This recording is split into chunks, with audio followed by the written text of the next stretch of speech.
Madame, monsieur, bonjour. Nous suivons pour vous depuis Marrakech la conférence internationale sur les migrations, un événement d'envergure qui verra l'adoption par un certain nombre d'États du pacte mondial. Bienvenue dans votre capsule quotidienne.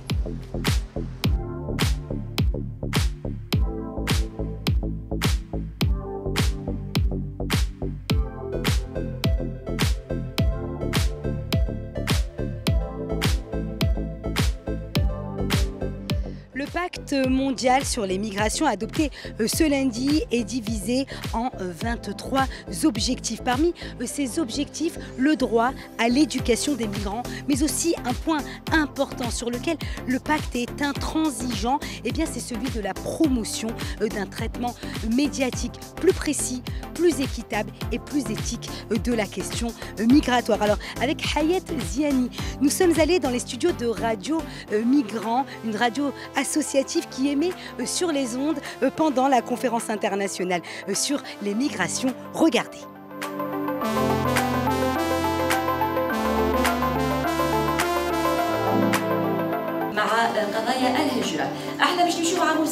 La Guinée-Conakry.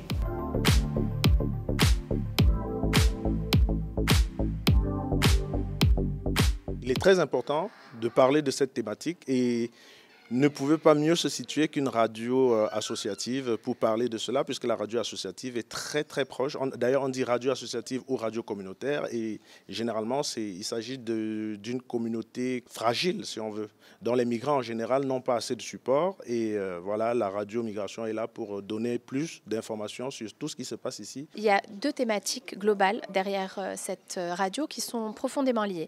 La migration et le discours de la haine. Souvent, on retrouve le traitement des questions migratoires dans les médias, notamment dans notre région, qui font face à de graves stéréotypes. Et donc pour nous, c'était très important de sensibiliser les jeunes et de les responsabiliser et de responsabiliser également les médias sur le traitement des questions migratoires et le lier au discours de la haine. Nous sommes avec Golda Khouri, représentante de l'UNESCO Maghreb. Merci de répondre aux questions de Médien TV. Alors, tout d'abord, pourquoi l'UNESCO a tenu à participer à ce pacte mondial et comment le pacte peut-il jouer un rôle sur l'éducation des migrants ? Bonjour et merci pour l'invitation. L'UNESCO travaille depuis longtemps sur la question des migrants, des gens qui se sont déplacés de leur pays d'origine, des gens qui sont en mouvement.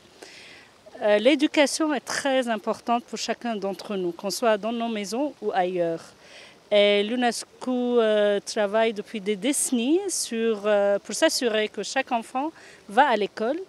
Et ici, à Marrakech, durant les side events, notre directrice générale adjointe pour l'éducation était ici pour lancer le rapport phare de l'UNESCO sur le Global Monitoring Report qui, cette année, était sur migration, déplacement des gens et éducation. Alors justement, ce rapport que vous venez donc de présenter est un rapport aussi dans lequel vous soulignez les efforts du Maroc dans l'inclusion des migrants dans son système éducatif. Alors, qu'est-ce qu'il faut retenir concrètement de ce rapport et pourquoi avoir choisi ce timing pour justement le dévoiler, si je puis dire ?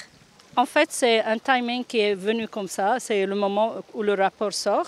Pour nous, c'était très important de lancer le rapport à Marrakech. Le rapport est très important parce qu'il démontre que l'investissement dans l'éducation n'est jamais perdu, que ce soit des enfants dans leur pays ou ailleurs.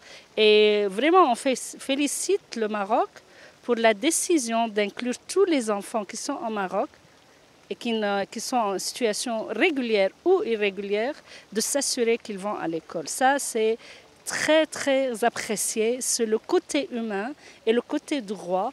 Et c'est un message important au niveau global. Et c'est ce qu'on discute ici. Sans éducation, nos sociétés ne vont pas se développer. Merci Golda Khouri. Je rappelle que vous êtes représentante de l'UNESCO au Maghreb, l'UNESCO, Organisation des Nations Unies pour l'éducation, la science et la culture. Vous étiez avec nous ici depuis la conférence internationale sur les migrations, une conférence où a été adopté le pacte mondial.